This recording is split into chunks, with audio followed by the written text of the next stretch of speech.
মোহাম্মদপুরে সৌদি প্রবাসী হৃদয় লস্করকে কুপিয়ে জখমের ঘটনায় বিল্লাল নামে আরও এক যুবককে গ্রেপ্তার করেছে পুলিশ।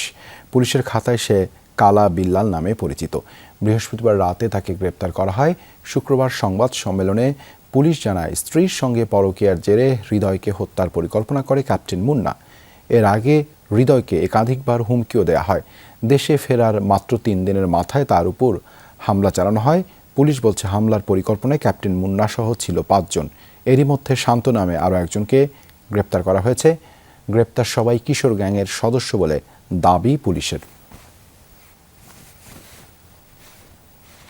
কয়েকজন কিশোর গ্যাংয়ের সদস্য যারা এলাকায় ছিনতাইকারী হিসেবে বেশ পরিচিত, তারা সৌদি আরব প্রবাসী হৃদয় লস্করকে কুপিয়ে জখম করে। আজকে আমরা এই কালা বিল্লালকে, মোহাম্মদ বিলাল ওরফে কালা বিল্লাল, আপনারা জানেন যে এই নামগুলো দ্বারা তারা বেশ পরিচিত তাদের অপরাধ কর্মের জন্য। পরে আজকে তাকে গ্রেপ্তার করে নিয়ে আসা হয় এবং এই ঘটনায় জড়িত যে চাপাতি সেটা উদ্ধার করা হয়েছে তার কাছ থেকে।